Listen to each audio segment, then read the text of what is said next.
Hello students, welcome to my live teaching learning session of BECE 144 Financial Economics. Today's topic is Basic Theory of Interest and Fixed Income Securities. Today we will discuss about Unit 6 and Unit 7. It is covered in Block 3. You know that financial economics deals with financial instruments, financial markets, and financial decisions. And the basic theory is the main thing is interest. Those person who have surplus money, they want to earn interest on their savings. And some people, those who have less income, but they want to do some business activities and they start their business enterprises, they need money, they can take loan from the financial institutions or financial markets, then they have to pay interest on their borrowings. So interest play very important role while a person is lending their money and a person who is borrowing the money from the financial market. So interest theory is very important and it play very important role in financial economics. How much to pay or earn interest?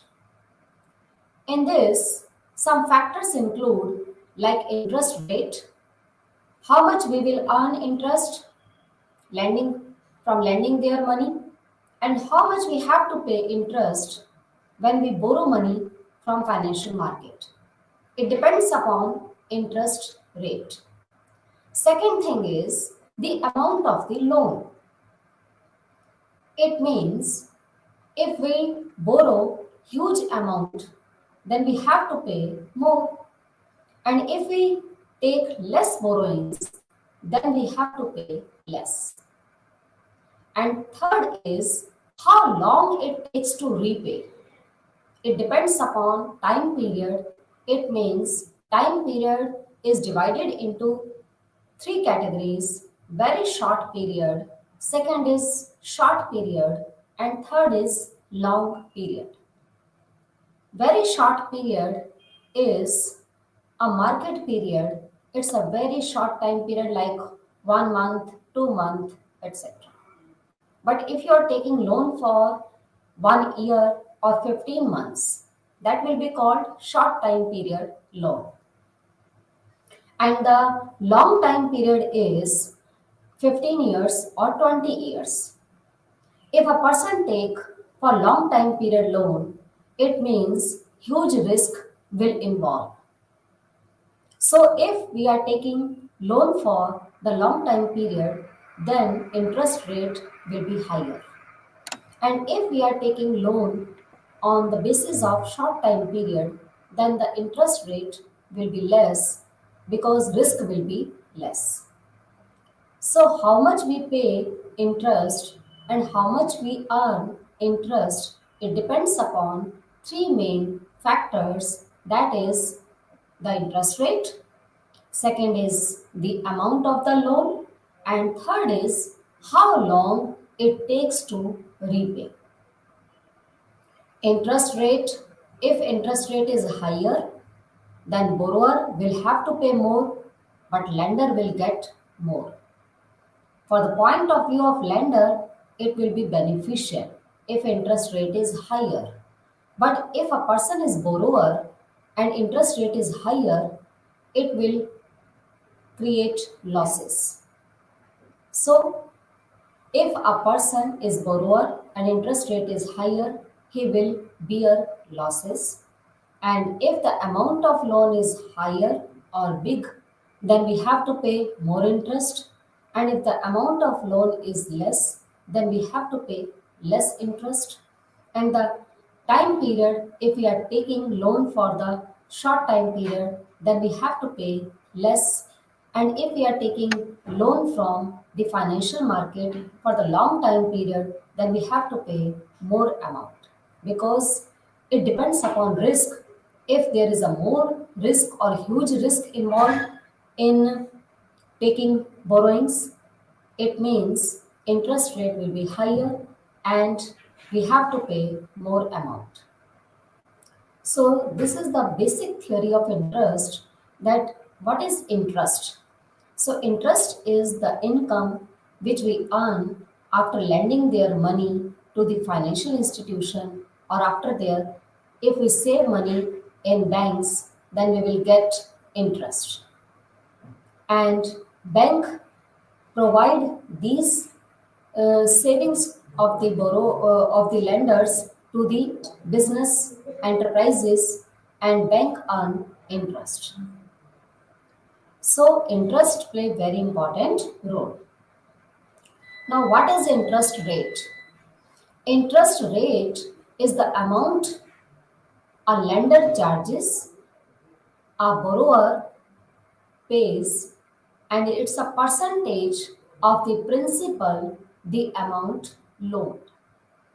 It means interest rate is that rate which lender of the lender of the money person will get interest, and borrower who are taking borrowings from the financial market, he will pay interest to the lender or financial market.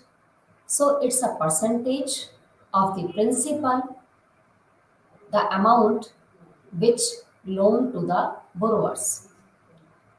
Interest rate theory says that the real interest rate adjusts so desired savings, means S, equals desired investment, where saving and investment curve intersect each other, then we can determine the real interest rate. So, as the real interest rate is the cost of capital of the to the firm, a lower real interest rate causes higher investment demand, and a higher real interest rate causes lower investment demand. Investment basically inversely related with the real rate of interest. That's why investment curve is always downward sloping curve, because it shows inverse relationship between interest rate and investment. If interest rate is lower, investment will be higher. If interest rate will be higher, then investment will be lower. So interest rate determine the rate of investment, and it is inversely related with investment. Next is types of interest. There are so many types of interest. One is simple interest rate, that is very simple, which is not complicated and not compounding. Second type of interest rate is compounding interest rate or compound interest rate. Third is discounted interest rate. Fourth is prime interest rate. Next is annual percentage rate. Next is variable interest rate, which can be varied, which can be changed according to the time period, according to the amount what the person is borrowing. And next is fixed interest rate. Fixed interest rate, there is no risk because interest rate is fixed.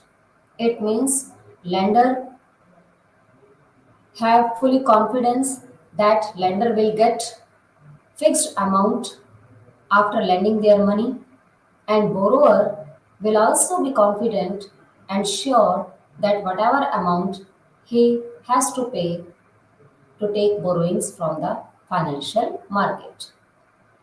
So in fixed interest rate, there is no risk involved. But if interest rate is variable, then risk is involved. And if interest rate is discounted, it means sometimes financial market give loan at discounted rate, then borrower will get benefit. So interest rate basically of so many types. One is simple interest rate, next is compound interest rate, next is discounted interest rate, prime interest rate, and annual percentage rate, variable interest rate, and fixed interest rate. So these are seven types of interest. Next is, what is the difference between simple interest and compound interest? As we have discussed that these are the types of interest, the basic main type of interest are simple interest and compound interest. Simple interest is calculated by using only the principal balance of the loan each period, and the compound interest rate is based on the principal balance plus any outstanding interest already occurred.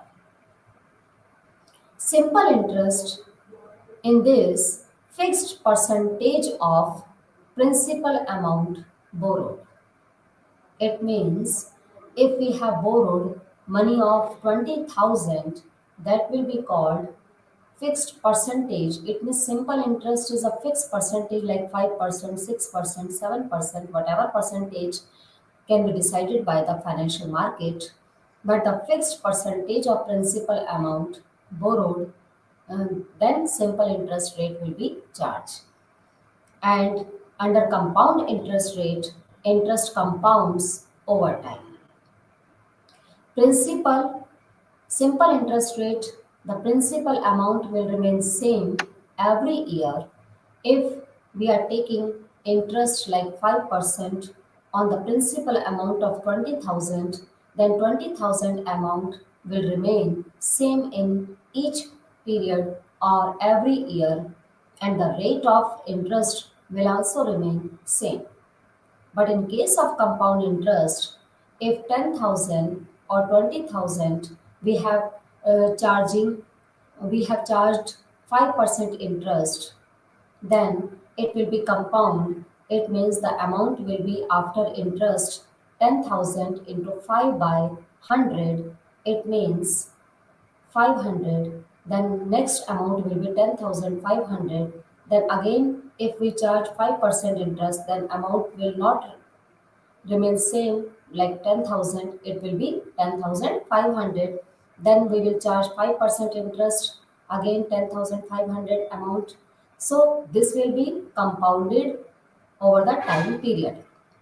So if interest compounds over time, that is called compound interest. And in simple interest, principal amount will remain same, but in compound interest, amount at the end of 1 year is the principal for the next year.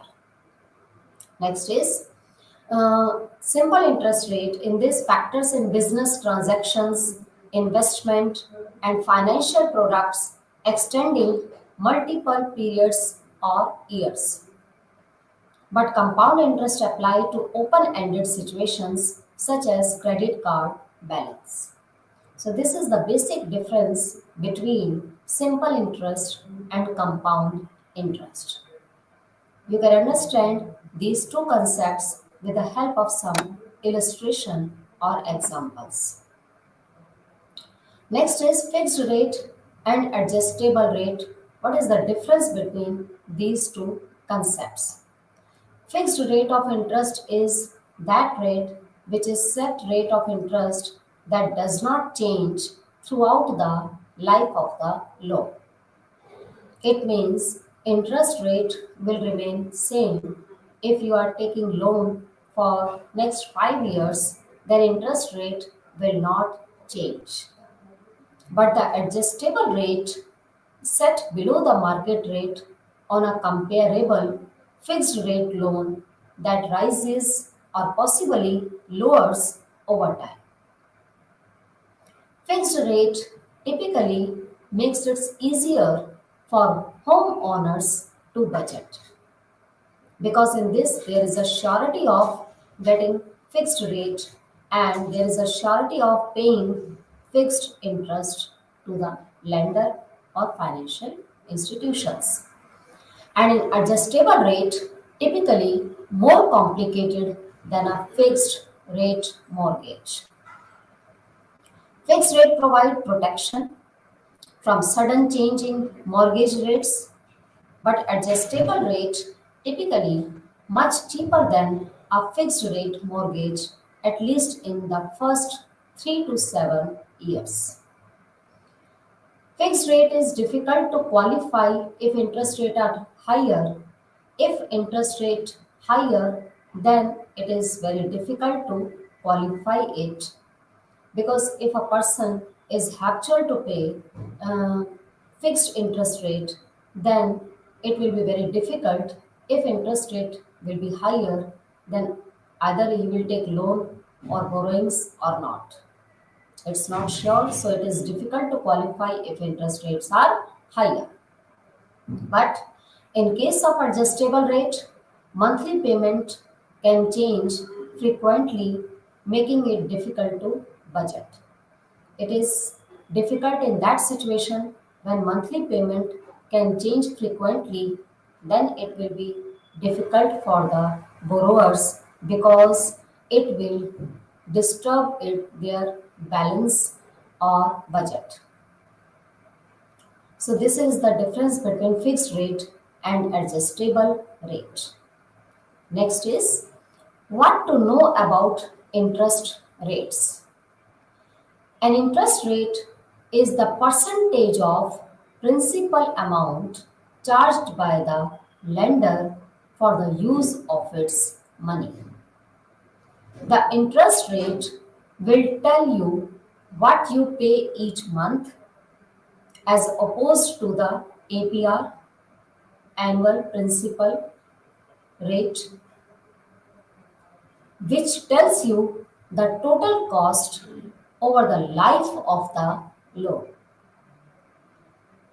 So interest rate will tell us whatever amount we have to pay after getting loan or borrowings from the lender.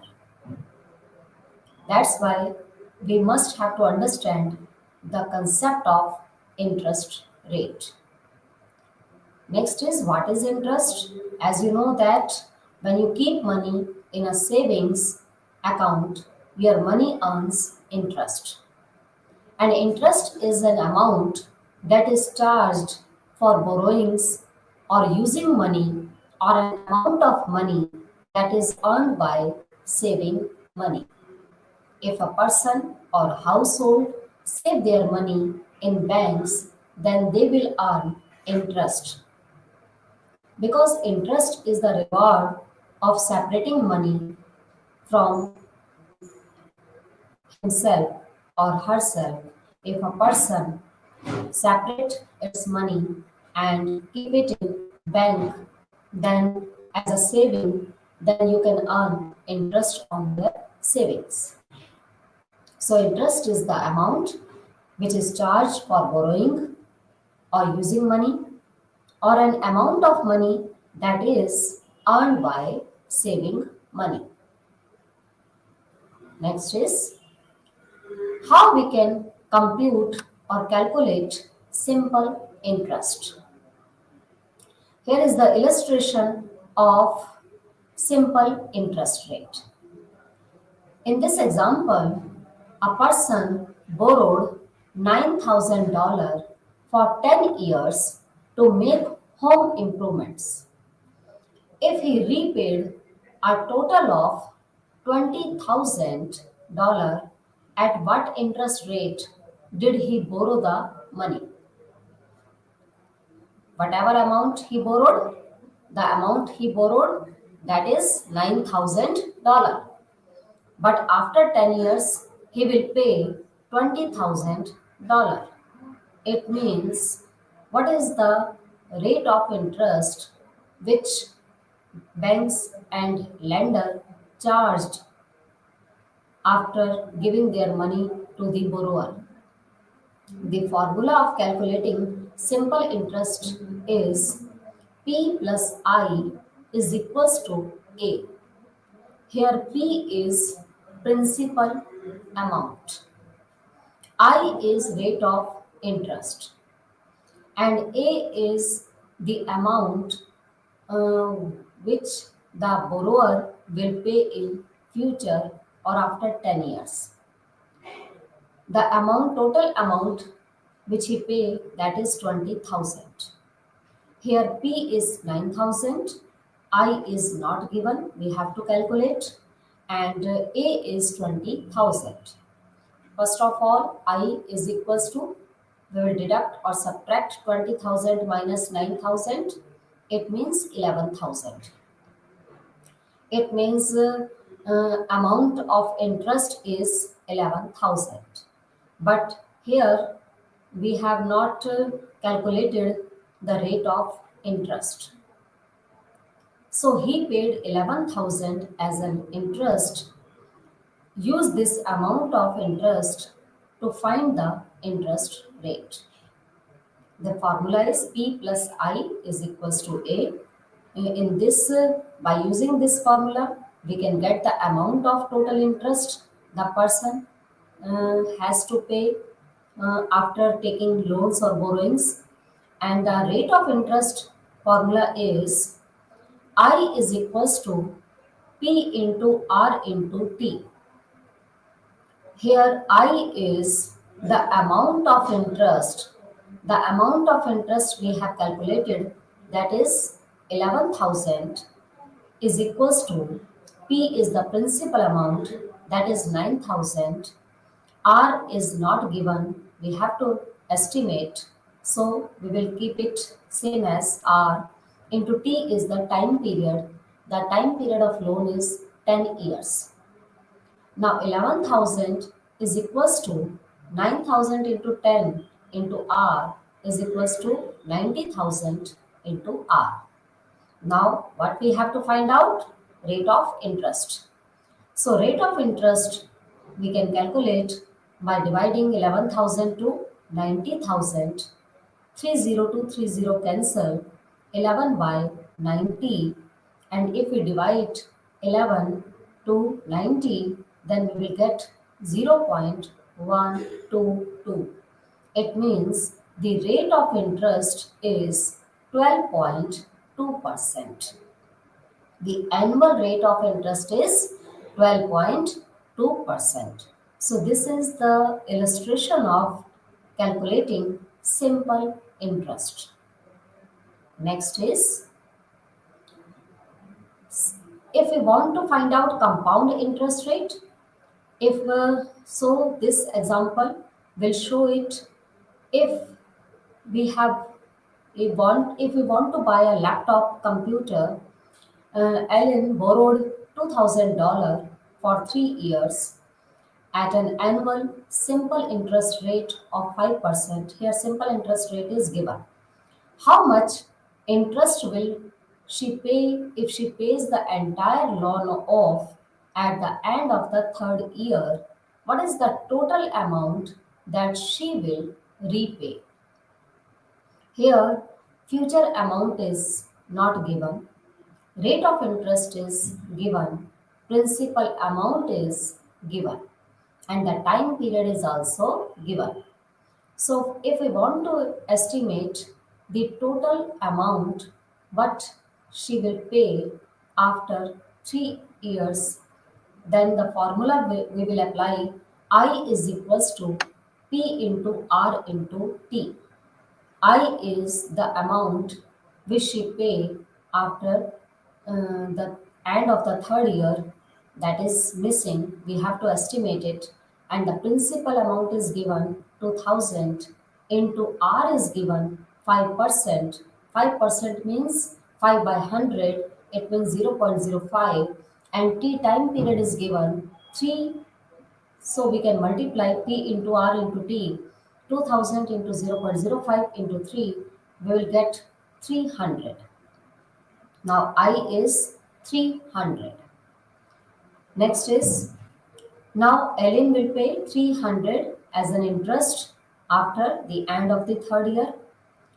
Now you can find the total amount to be repaid on a loan by adding the principal to the interest. So P plus I is equals to A. It means total amount will be paid 2,300 by Ellen. So this is the total amount P plus I. This is the formula of total amount calculating whatever amount we have to pay after the completion of the time period of the loan. So 2300 she will pay after the end of the third year, but the amount of interest is 300. So, this is the formula of calculating interest or the amount of interest what we have to pay after the end of the given time period for that whatever amount we have taken loan. It may be 10 year, it may be 5 year, it may be 4 years. Next is effective interest rate. What is the meaning of this effective interest rate? Effective interest rate is that rate which a company or an individual earn or pay over a given period of time as a result of compounding.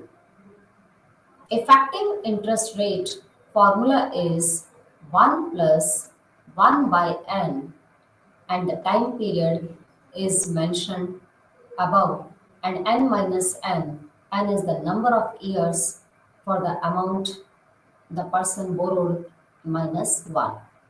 So, effective interest rate is the true interest rate that a company or an individual earn or pay over a given period of time as a result of compounding.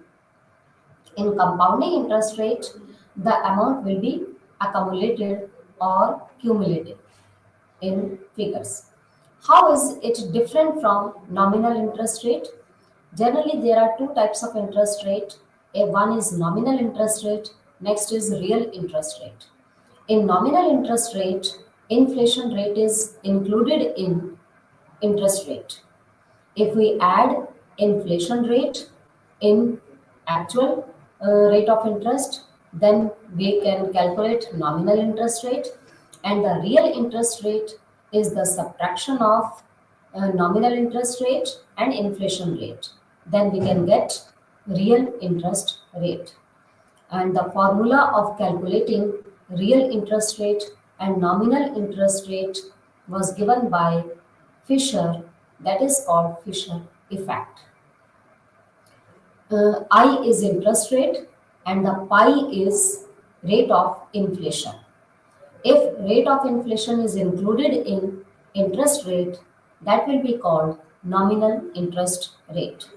And if inflation rate is deducted from nominal interest rate, then we can find out real interest rate. So, nominal interest rate is the rate that a financial product claims it gives. Factors why these rates are different includes number of times compounding is done, amount of investment. Nominal interest rate is different from uh, the simple interest rate because the number of times compounding is done, amount of investment, it depends upon amount of investment, the actual interest that investor gets or pay, additional fees also included, and adjustment based on market changes. So this is the basic difference, that effective interest rate is different from nominal interest rate because nominal interest rate is determined on the basis of financial product claims it gives. Next is the formula of calculating effective interest rate is effective interest rate formula is equals to 1 plus I. Here I is the rate of interest, N is the number of years or number of time period, and in bracket outside the bracket N is the number of years minus 1. Next is the time value of money. What is the time value of money? The time value of money has applications in many areas of corporate finance, including capital budgeting, bond valuation, and stock valuation. The time value of money concepts will be grouped into two main areas. One is future value and next is present value. Sometimes the present value of money will be higher than the future value of money. At present, the present value of money is higher, but future money value will be lower as well as rate of inflation increases.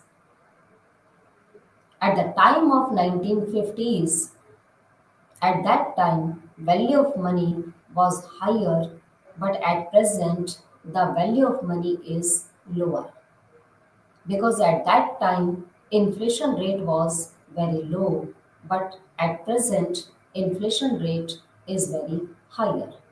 So the time value of money depends upon the supply of money and the level of price. If money supply is higher, then definitely price will be higher and value of money will be lower.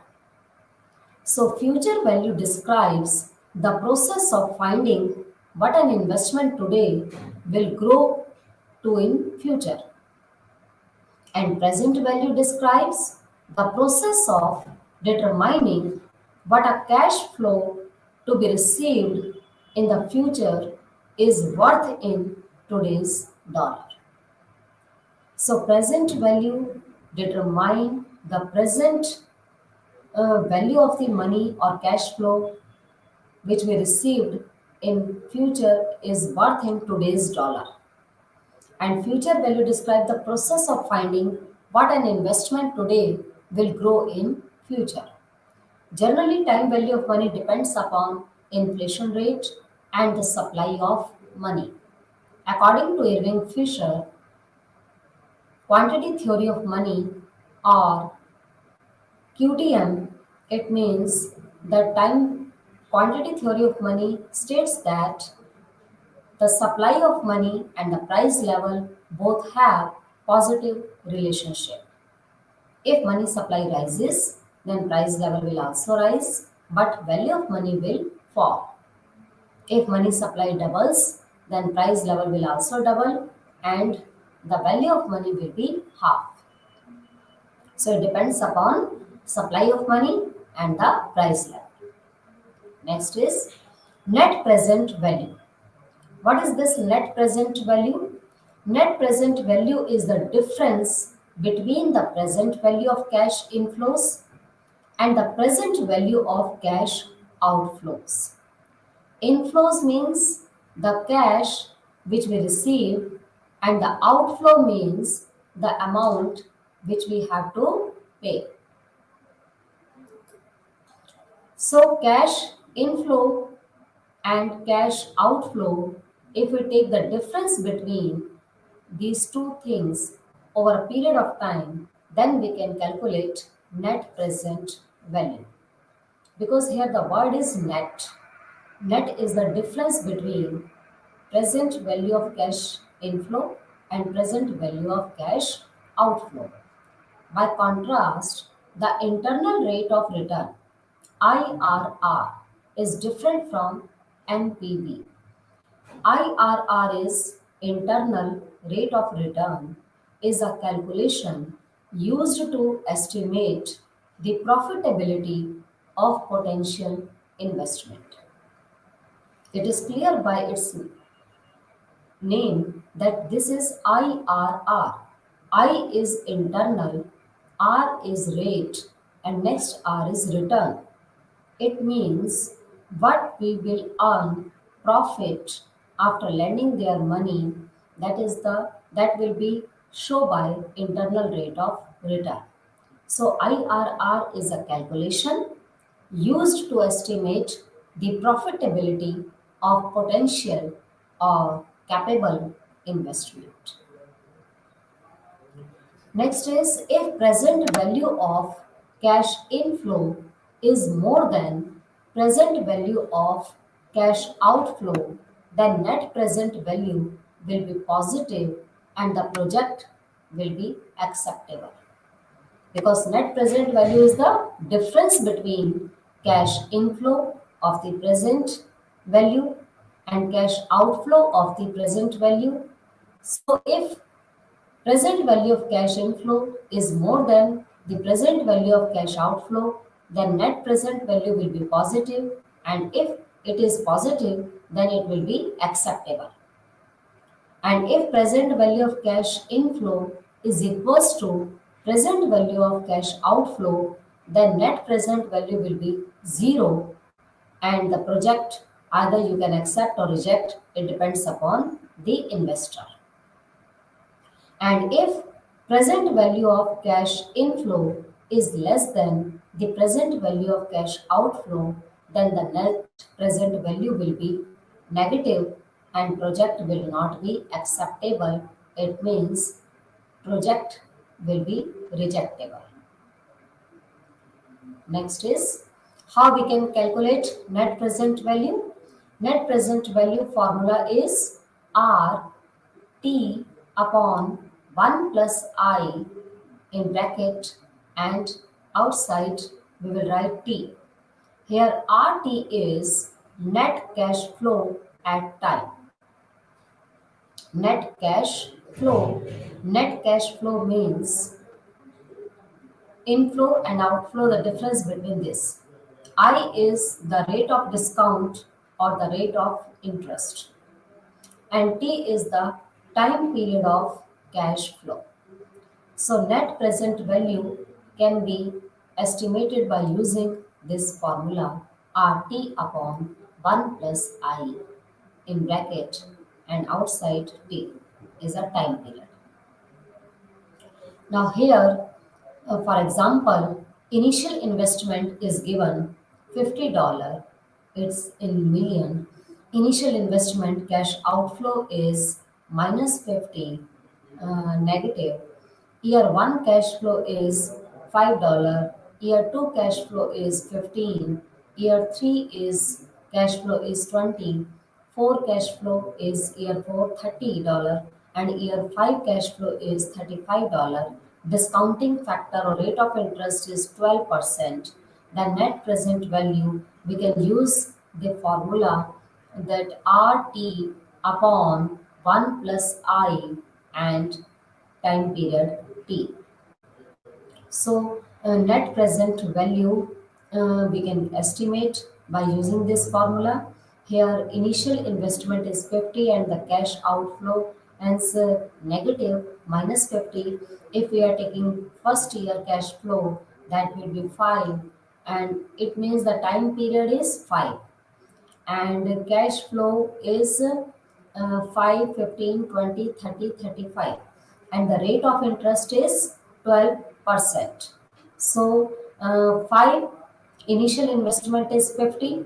We can take the difference between cash inflow and cash outflow, that will be called RT, and 1 plus I is 1 plus 12 by 100, and the time period is 5. Then we can estimate this net present value by using that formula. And what is this the profitability index? Profitability index can be estimated by using this formula, like net present value plus initial investment divided by initial investment. So profitability index formula is in B column 13. Number 13 means net present value is 17.49 plus B3 means year 1 cash flow or initial investment. Sorry, initial investment is $50. It means 17.49 plus $50 divided by $50. Then profitability index will be $1.35. So in this way, we can estimate net present value and profitability index. Next is year is given 0, 1, 2, 3, 4. Future value, factor and present value. Here 3 columns are given. In first column, year is given. Future values 700, 800, 900 and 1200. Factor is 1 plus 0.11. It means rate of interest is given. in first year 1 point, if a rate of interest is given, then we can use this formula. Present value can be estimated by dividing future value to factor. So future value is 700, 700 divided by 1 plus 0.11, and 800 is divided by 1 plus 0.11 ki whole square. 900 is divided by 1 plus 0.11 whole cube, and 1200 is divided by 1 plus 0.11 ki power 4. So we can calculate present value by dividing future value to factor. Next is sinking fund. What is the meaning of this sinking fund? Sink means the thing which we can't recover, like sunk cost. Sunk cost is that cost which can't be recovered by any firm or an enterprises. Sinking fund is a separate fund of a company creates to reduce the outstanding amount needed to be paid at the time of bond maturity. So sinking fund is a separate fund of a company. Generally, company create the sinking fund to reduce the outstanding amount what he needed to be paid at the time of bond maturity. So for this provision, company made this type of sinking fund. Next is amortization. Amortization is an accounting technique used to periodically lower the book value of a loan or an intangible asset over a set period of time. In this figure, we are seeing that in first figure, balloon is very full with air, but in second figure, balloon is uh, less amount of air. In third, amount of air is too much less, and in fourth, the amount is very air is very less. So amortization is a technique, is an accounting technique used for periodically lower the book value of a loan of an intangible or invisible asset over a set period of time. That process is called amortization. Now, the common amortizing loans, some loans are home loans. Some people take loan for purchasing home. That is called home loan. Next is auto loan. Next is personal loan. Loan maybe there are so many types. A person can take for different purposes. For different purposes, he can take different loans like home loans, auto loans, and personal loans. So home loans generally taken by the person for the time period of 15 years or 30 years fixed rate mortgages. Here, fixed amortization schedule or adjustable rate mortgages available. With ARM means adjustable rate mortgages, the lender can adjust the rate on a predetermined schedule affecting amortization schedule. Most people sell the home or refinance the loan before the 15 or 30 years. Auto loans, these are often 5 years or shorter loans.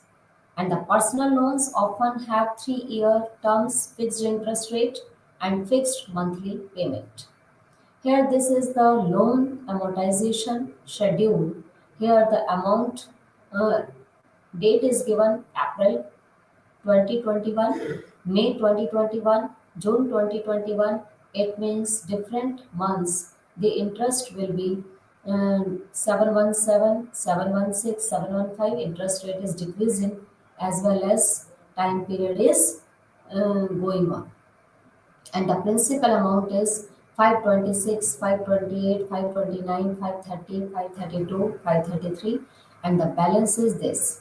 It means in this table can tell us whatever amount we have to pay in December 2021, and whatever amount we have to pay in April 2021. So here the simple calculation of interest and principal amount according to the principal amount and the rate of interest. This amortization table can tell us the amount of balance what we have to give after taking loans from the financial institutions. Next is fixed securities. What is the meaning of fixed income securities? This fixed income securities is a part of Unit 7 and Block 3. So, meaning of fixed income securities. Here, fixed income, as the name suggests, it is an investment which provides fixed amount of return to its holders. Here, investors get returns at set intervals of time and principal amount as its maturity. This investment is relatively safe because the amount of getting as an interest is fixed. So, this type of investment is relatively safer and safe with low volatility and forms an ideal investment option for people who are looking for fixed return with low risk because people are different types of behavior. Some people are risk lover, some people are risk averter, and some people are risk neutral. So if a person is risk averter, then he will not interested to take much more risk. Then he can invest his money on fixed income securities.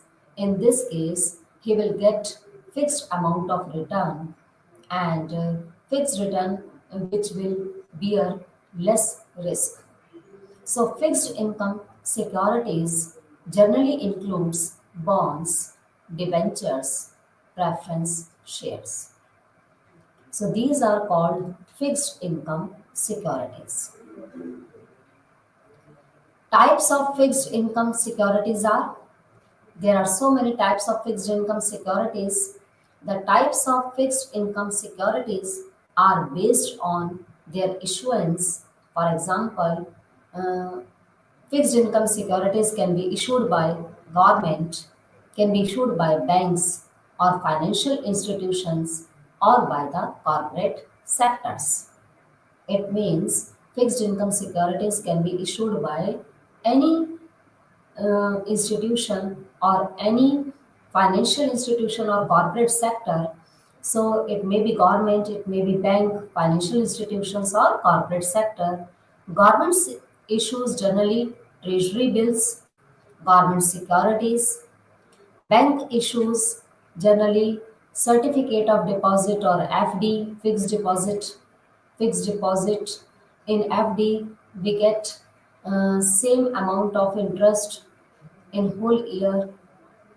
So that is the assurance of fixed income, whatever amount we will get after saving our money in fixed deposit. And companies generally issues commercial paper or paper title documents like shares, bonds, etc. So these are the fixed income securities, types of fixed income securities generally issued by government, banks, financial institutions and corporate sector. And government issues generally treasury bills and government securities. Bank issues certificate of deposit or FD and company issues commercial papers or bonds. Next is features of fixed income securities. What are the main features or characteristics of fixed income securities? There are so many features like maturity. Here, the length of time until the agreement expires, borrowers or issuers are committed to meet their obligations over this time period. And coupon is the rate which used for calculating the amount of interest to be paid. And third is frequency. Frequency means time period. It may be quarterly, Coupon will be paid every 3 months. Semi-annual coupon will be paid every 6 months. Coupon is just interest. It's an amount of interest.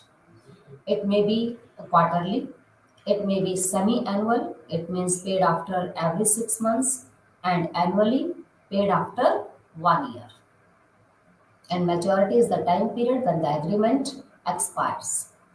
So these are the main features of fixed income securities. It is based on maturity, coupons, and frequency. Next is difference between bonds and debentures. What is the difference between bonds and debentures? Generally, we can say that bonds and debentures or shares, these are all paper title documents and all are included in financial investment because there are so many types of investment like real investment, financial investment, private investment, public investment, planned investment, unplanned investment, induced investment, autonomous investment, so many types, gross investment, net investment. But the financial investment is that investment in which a person save his money in paper title documents like shares, bonds, and debentures. Here, the difference between bonds and debentures are bonds are a financial instrument showing the indebtedness of the issuing body towards its holders, and debentures are the debt instrument used to raise long term finance. Bonds are generally secured by collateral, but debentures can be secured or unsecured. Sometimes we take loan without paying any or without giving any mortgages or collateral. So loan may be secured, loan may be unsecured, but bonds generally secured by collateral. In case of bonds, interest rate remains lower because security is exist here. If there is a more security, then rate of interest will be less. And if there is a less security or huge risk, then interest rate will be higher. And in case of debentures, interest rate is higher. And bonds issued by government agencies, financial institutions, corporate sectors, etc. And debentures generally issued by companies. So this is the basic difference between bonds and debentures. Bonds are financial instrument showing the indebtedness of issuing body towards its holders and debt instrument used to raise long-term finance. In case of debenture, huge amount of interest involved, and in case of bonds, less interest rate is involved.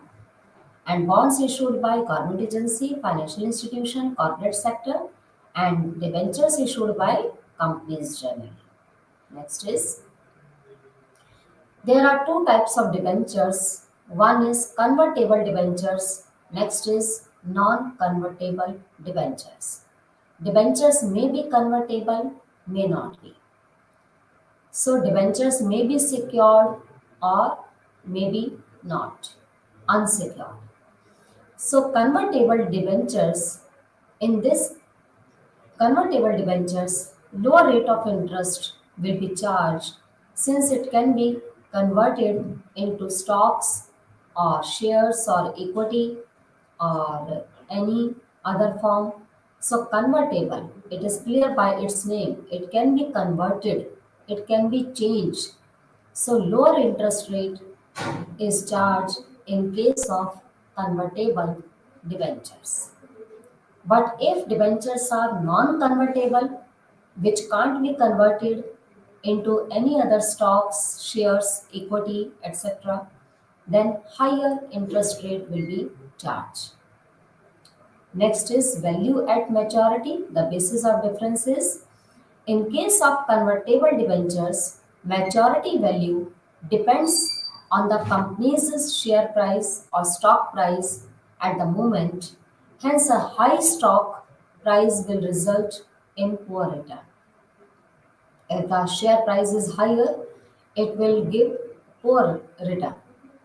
So, convertible debentures maturity value depends on the company's share price. If share price is higher, then it will result in poor returns. But in case of non-convertible debentures or securities, it have a fixed value determined by the coupon rate or interest rate and will therefore earn fixed interest or fixed return every quarter, half yearly or annually until maturity. So, in case of non-convertible debentures, we have to pay fixed amount of interest, or lender will get fixed returns, either it may be yearly, quarterly, or and half yearly until its maturity. Third point of difference is effect on market condition. The holder of convertible debentures have the option of converting into equity shares during difficult market conditions when the market is volatile or fluctuating or changing, then holder of debenture can convert their debentures into equity shares. But in case of non-convertible debentures, holder has no option to convert their debentures. So holder of debentures do not have the option to convert during difficult market condition and must instead wait until the maturity for redeeming. Redemption is the time period of maturity or when we can get uh, total amount whatever we have given to borrower. So the holder of non-convertible debentures do not have option to convert it during the difficult market condition into stocks or shares.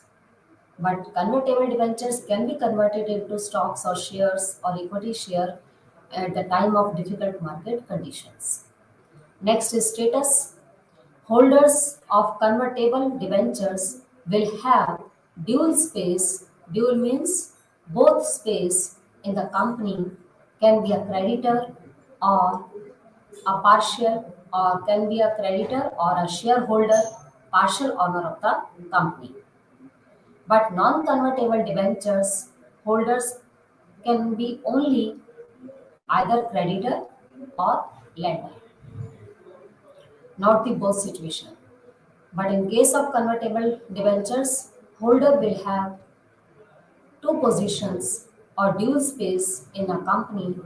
It he can be a creditor or can be a shareholder, means partial owner of the company. It means convertible debentures get more advantages rather than non-convertible debentures.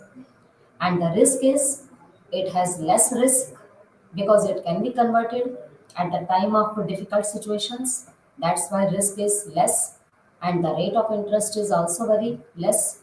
That's why less risk is involved in case of convertible debentures.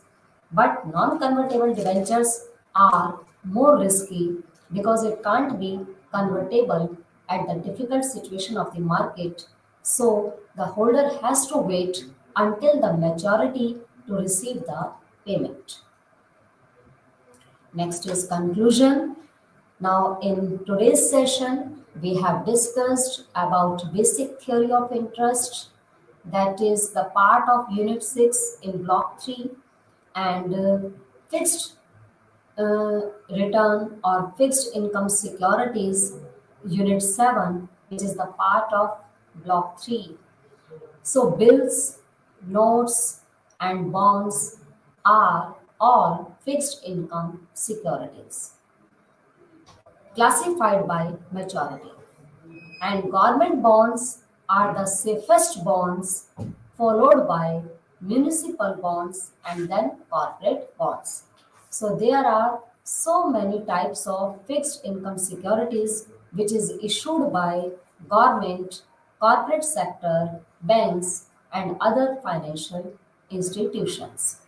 So, in today's session, we have discussed about these two things, rate of interest and the types of interest rate, and what are the main fixed income securities in which investor can get fixed return and borrower has to pay fixed interest rate.